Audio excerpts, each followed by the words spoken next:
What's going on, Junkie Nation? Gorgeous George and Goes hopping in here on a Thursday. Going to talk to Angela Hill, who in about a week gets down again against Iasmin Lucindo.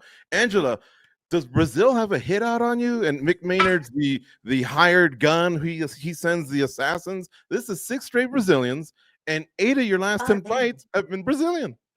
Dang, I didn't realize it was 6 straight. That's crazy. I didn't even know.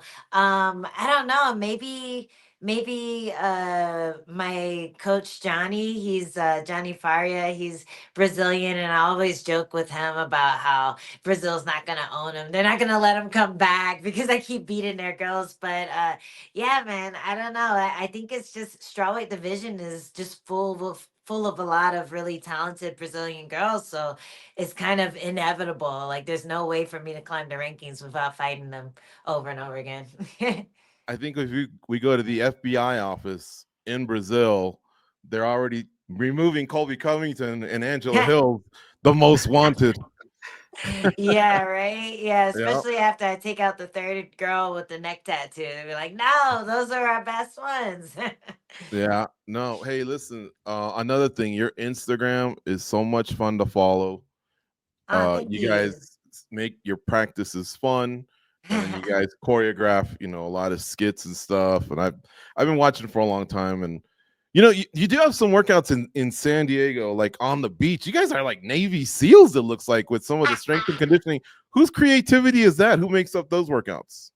That's all Weck method. The guy who created the Bosa ball, David Weck, he's like he's kind of like this brainchild, and he kind of has this cult following online, but he has a think tank over in San Diego, and I work with one of his coaches, Chris Chamberlain. And yeah, the workouts that they put me through is like it looks brutal, but I'm able to go to training the next day and not feel all like bogged down and tired. And it's all about body mechanics. So I kind of joke around whenever anyone wants to like do conditioning with me. I'm like, oh, it's kind of touch buddy. So I just give them a disclaimer. Yeah, it's a little bit touch buddy in the park, but you're still gonna get a good workout out of it. All right. Well, yeah. I guess if it's helping you prep, then I guess you're enjoying it more than anything. And you're out in the sun and you're near the water. It doesn't get any better than that. Yeah. Um, and then again, sticking with the theme of the Instagram, the stuff that you do with Kat and Ashley and Jenna and a few of the others. How about you as a fighter, fan, and sometimes now host for the UFC? What's some of your favorite walkouts of other fighters that have kind of done a little bit of I guess dancing or just make the Mhm. walkout colorful? I'm a fan of walkouts, even going back to Yeah. Pride. Remember the ramp and all that. But how about you? I mean, I feel like recently I was most impressed with Israel Adesanya's walkout. I think he was fighting Whitaker for the first time, and he did that huge entrance where he did like the Yeah, flip and like choreographed entrance, and then he walked to the cage, and I'm like, damn, how can you do that with so much on the line? Like I how can you know. still stick the flip and everything? I was really impressed by that. Before though, who was it? Mayhem Miller, he did like a few really Ooh, fun good ones, one like the too. one in Japan with like the schoolgirls and stuff. So I always enjoy like a bit of like pomp and circumstance when you're walking into the cage. I always wanted to do something cool like that, but I haven't Why gotten the don't you? chance. Why don't you line up all your teammates and have them, I'm sure come on, you got stock, you carry some weight in the game. Tell Dana, hey, look, they're just gonna walk out with me, and then I'm gonna have my proper corner men or corner women, but have your teammates come out and have fun like that. Yeah, I'm not sure what we could do with like the fight kits and stuff because all my ideas revolve around some stupid costume. Like, I Oh, always I wanted see. to. Yeah, I always wanted to do like the Metroid outfit. I wanted to dress up in like this big power suit and then take the helmet off and make it like really cool. I feel like if I was a boxer, I would have done that as one of my walkouts by now, and hopefully it wouldn't have been too heavy and ruined my fight. But yeah, I don't know. It's hard to imagine. If you guys have any ideas, let me know. But it's hard for me to think of something cool to do Well, without like props. I see. Well, going back to Izzy, I think there was in the Reebok era then, Yeah. but did you ever see Anderson Silva come down the ramp when he was at Pride. He hadn't even stepped in the Yeah, UFC he yet, did like the and he came Michael down with Jackson thing, right? yeah, Yeah. Cordero and Vanderlei, I believe, were with him. But I think you guys could pull something like that off. I think it'd be fun. Like the fight game's so serious, but it looks like it's more like the hard work is the camp, and you're having fun on fight night. You guys think I'm a better dancer than I am. I think that's the problem. I'm like, I No, can't I think you're moonwalk, I can't no. flip, like Oh, I see what you're saying. I see what you're saying. No, no, no. Yeah, you're a really good dancer. I know how to jerk around and be silly, but yeah, it's something. The problem is with the one that we did recently, everyone was like, "Oh, that was so funny," but that was a workout. Like we did that after wrestling. I feel like I sweated more for the dance than wrestling class. The one with the cowgirl theme or Yeah, whatever. I yeah. see. Like I was glistening. That was like the sixth take, and I looked like a baked ham. Like I was getting That's my funny. calories burnt. August 9th, Yasmin Lucindo versus our guest here, Angela Hill, at the Apex. Roman Delite, Fluffy Hernandez at the top of the bill. Goes, what do you have for Angela? Angela, so when we heard this matchup, the first thing that kind of goes through our head when we play it out is this probably has a very good potential for a bonus. How Mm. often do you think about that when you get your assignment and, during the fight? Does it ever run through your head? Because it's a lot of extra change, right? Yeah, yeah, I love the opportunity to get a bonus. If I'm fighting someone who likes to stand and bang, I'm definitely like, oh yeah, we're gonna get that money. And it's also nice because there's more opportunity to take advantage of someone who's less experienced. So I feel like with her, because she's a little wild, because she's um just comes in like swinging wide and tries to throw big. I feel like there's moments where I can capitalize on that. So I'm definitely excited. I also think like with the greener fighters too, I can out grapple them a lot of times, or at least my grappling is um, at a similar level. So I feel like there's opportunities there too to just kind of get that submission, get that second submission bonus, or get a finish on the ground with a TKO or something like that.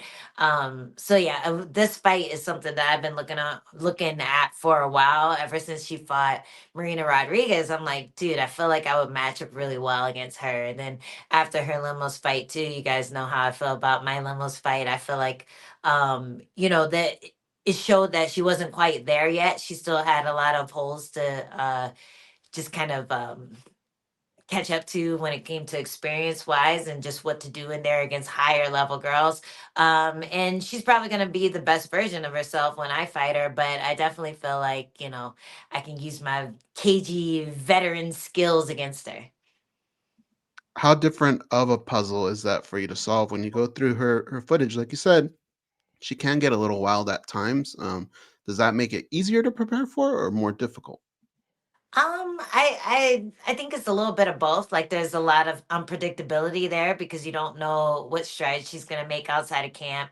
You don't know what she hasn't shown yet because she hasn't been in the UFC for a long time. Like most of her fights are against people who aren't at that level. So you're not gonna really see the big changes in fight style. You're not gonna see the big improvements until you get somewhere in like the UFC where you're fighting ranked girls. So I think as opposed to someone like me, like you kind of look on tape and be like, okay, I see her tendencies. There's a lot of footage here. So I think the challenge per fight camp is more on my end, like more for me to change, more for me to grow as if I was still coming onto the scene, still like a new prospect no one's ever heard of, as opposed to just like leaning on what I'm good at because everyone's gonna be preparing for those things. So I think with this matchup especially, I think I've done a good job of just showing some new wrinkles, like trying out some stuff that I've always wanted to do but just haven't done it yet in the cage. And yeah, I feel really confident going into this one. Angela, we do a lot of these interviews, and fighters from time to time will vary, like the different versions that we'll get of them, because some fights have a little bit more heat to them, the fighter's a little bit more amped up. But with you, you're very likable. I rarely I don't see Thanks. anybody ever say bad things about you, or I don't remember any fights where there's a ton of heat going in. So I guess my question is, Hey, from go. fight to fight, Wait till yeah, she goes to Brazil. I'm telling you, man, she's stacking bodies with these Brazilians. Hey, possibly. She's ooh, vamos head. She's gonna hear that chant. She's gonna have hey, Fabricio I got Werdum that throwing a for the boomerang first at her. time. I got my first Boomerang. Uva Hey when I fought in where was I? South Sao Sao Paulo? Paulo Yeah. against Denise Gomes. I Mm. fought her out there, and I was like, "Oh no!" And she was trying to lock up an armbar, and then I heard it, and I was like, "No, I won't.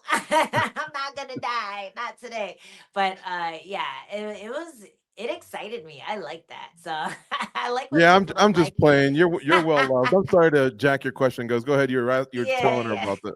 I guess so much my question is like from fight to fight, like what I know fighters are already motivated. You know, there's a lot on the line and this is how you guys make money, but do you ever find yourself getting that extra gear from anything that another fighter says? Like has there ever been that moment that because somehow we always get the best of you regardless of whether there's heat or yeah. not. You're there for the fight. Thanks. I try to be motivated just by doing the best that I can because I feel like, and that's kind of why I did that little retirement video, the little joking about the media. But since I started kind of late. I took my first Muay Thai class when I was 24. I got onto tough when I was 29, and that seems like ages ago. Like our phones were different back then, like Mhm. so it feels like history, but since then I've been faced with that question of like, oh, how long are you going to do this? When are you going to retire? Fighters don't have a huge window. I feel like I've really like expanded the idea of what the window could be. So yeah, I think just keeping that momentum going and seeing how long I can push it, seeing how good I can get, how high I can climb. I'm motivated by like the close decisions that I've lost because I feel like in an alternate universe I would have fought for the belt by now. So it's I think it's more so the motivation is like showing the potential that I have, before it's too late. So I think that drives me every time I get in there, especially like now and now that I've been in the top 15 for a few years, like I know I'm right there, and I know when new people come in and they're not ready for me, it shows. And like even the betting odds show a lot of times. So it's one of those things where like I know I can get up there, and I'm just trying my best to do it and to realize it. And it doesn't matter if the girl I'm fighting is a bitch or is the sweetest person in the world, like they're in my way. So that I feel like that's the best motivation. And also like I feel like I fight better against people who I don't have drama with. So I try to keep the drama low because I'm like, I don't need that extra distraction. I'd rather just, give you a big hug after the fight and not think about you again, and hopefully be celebrating that win. That window that you're talking about, is activity a big piece of what makes that window so big? Because that's one thing where you stand out over a lot of fighters is you've been very, very active in your career. And most people would think, well, that would mean that her career is going to be shorter, but it actually feels like it's made your career longer. Is that part of the secret to the window? I think so. I think also not destroying my body a lot. I have, but I've toned it down as I gotten older, as I started to see the effects. Like, you don't want to lose your mega knees, like especially if you have to shoot takedowns every now and then. So I've always tried to just train smart, not overtrain, not train with people who are dangerous or too big, or like getting my girl group together that we have in San Diego has been a huge help too, because I feel like a lot of the injuries that happen in the gym are when you're the best girl in the gym, so you have to go with the guys, and then unfortunately like shit happens, especially like when there's a size difference, there's a strength difference, like maybe you're beating up on a guy and they're like, no you don't, and then something bad happens, and it's just like one of those things that are unavoidable. But it's easier to avoid when you're training with people who are your size, your skill level, your strength level. So I feel like that's helped a lot too. Like definitely added years to my career, and I feel fresh when I come into fights. I feel fresh when I come into training. Like, yeah, I definitely feel like I could beat up my younger self. So it's one of those things where I feel like I'm doing it right. Like, hopefully once I'm done, I can pass on my methods to the next generation and maybe expand their window as well, because I do feel like MMA is one of those sports where if you can stay healthy by like physically, the mental game is so crucial in MMA. Like you can't just run fast and win. Like you have to be able to have a high fight IQ, and a lot of times that doesn't happen until you have thousands of hours on the mats, thousands of hours doing striking work, thousands of hours doing wrestling. It's like three, four, 5 different athletic careers that you have to smash into one in order to be one complete MMA fighter. So I think that's why you see a lot of the guys over 30 actually doing really well against the younger kids, because like athleticism only gets you so far. It's such a mental game, MMA is. Mhm. What's your tolerance for silly questions today? Where are you at? I'm in a good mood, Okay. So here's a silly question. If you walked into your home today and there was an intervention, what do you think the topic would be? And the second part to that question, if you had to have an intervention for a fighter, whether it be, man, you got to change that stupid song you walk out to, or those shorts don't fit you, whatever it Oh, is, you stop eating this, or what would those two topics be? So for you and for another fighter. for me, uh, oh man, that's a hard one. For me, maybe stop playing so many video games. Oh, yeah. You gotta stop. You gotta stop. Yeah, my husband's actually more addicted than me, but I've been playing this game called Hades on the Switch, and Hmm. he just surprised me with a Switch too. So we're gonna get Oh, nice. the official drop of Hades 2 on there. So that's kind of my addiction. Like sometimes I'll sacrifice a couple hours of sleep for it, and that's not the best for an athlete, so that'll probably be mine. Okay. And trying to think for a fighter, their intervention, I would tell Carlos Prats to stop smoking. Like, bro, you'd be so good if you just had a slightly higher gas tank. That would work. You gonna get Mario Kart 2? That everyone's telling me to get it, but like I've never been a Mario Kart fan. Like No? I liked it a little bit, but I'm more into the nerdier games. I am 3.5 hours away from you. I might have that intervention right now. Oh You no! gotta get Mario Kart 2. You'll love it. Get it for me. Send it to me. I walked into that. All right. My bonus. Angela, when we were at the expo, the UFC fan expo, I saw you taking pics, signing autographs, but I also heard you as part of that group of 50 athletes that got 50 clean tests. What Oh did yeah. that mean to you, to be able to say, I've done it this long at the highest level, never cheated? It meant a lot. I've sacrificed a lot of privacy for that moment. Had to pee in front of a lot of people, occasionally other things, but yeah, it felt good to I mean, I've never considered cheating, so it's not like it was a big deal for me to like Yeah. uh not cheat, but I guess getting so far without cheating did feel like a good accomplishment, because I definitely feel like there's a handful of girls that I have fought that have cheated, and there are like even like a handful of been suspended that I fought. Mhm. And they cheated and I was able to beat them. So I'm like, okay, this it is pretty cool to get that recognition. So I thought that was awesome, and especially because, like I said, I started a little later, so I feel like being one of the fighters to hang in there that long. And it's not like I was one of the ones they were testing every 2 days. Like they took their time to give me all those 50 tests. Yeah, it felt pretty good being able to show like, hey, Where's the most and awkward on place that. that you had to pee? I guess an airport, or was it always at your house? Luckily, or maybe the gym. Probably the gym and the house are most popular. But did they ever catch you anywhere where you just had to pick a random spot? I guess. Once, I think I went to the was it UFC, or I went to Paris, and I think they caught me. No, I was in the UK for Cage Damn. Warriors.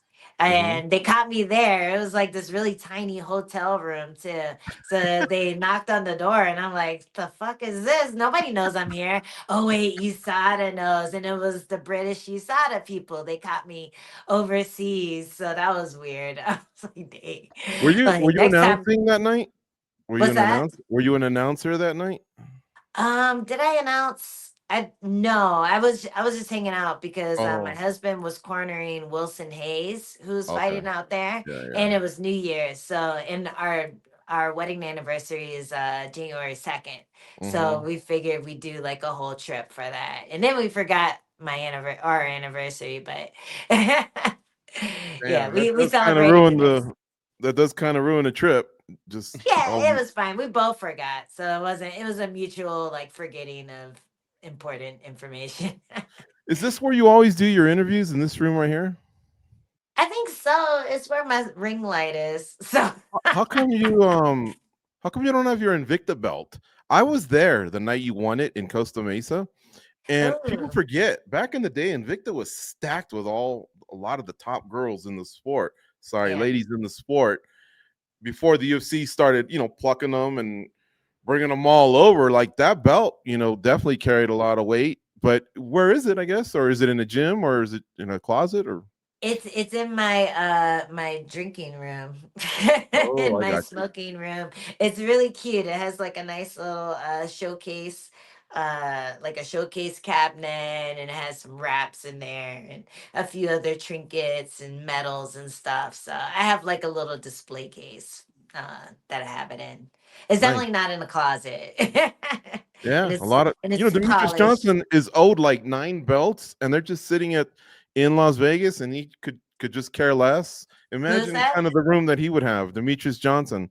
Oh He yeah. because the UFC owes him like 9 or 10 belts or something like that, and they're just Yeah. in Las Vegas, and he's not too worried about them. But I'm thinking, man, he could have a pretty tight man cave or something. Yeah, I feel Mhm. like he probably has that in the works. He just hasn't gotten around to doing it. He's so Trust me, this is busy about right a now. 5 year thing. Like that, They we've keep talked to him. bothering He him. told us about it like 5 years ago, and we're like, "Did you get him yet?" They're like, Not yet." And we're like, "Whoa." Dang, yeah. Yeah, man, he's the GOAT. Like and it's really cool the way he handles himself too. Like I like that he like complains, but he doesn't complain too much. He just Hmm. does enough so you remember like, hey, I'm the GOAT. Yeah. Exactly. All the real fans know. Hey, it was great catching up with you, and good luck with these last couple training sessions. And go have a blast. Again, it's another Brazilian. This would be 4 or 5 if you beat this one. So nice little run Yeah. you're on. Let's go. Yeah, I like those odds. Yeah, I have my secret weapon, my Brazilian coach Johnny Faria, and yeah, I feel really ready for this. So thanks for your time and the support and all that good stuff. Thank you for the time.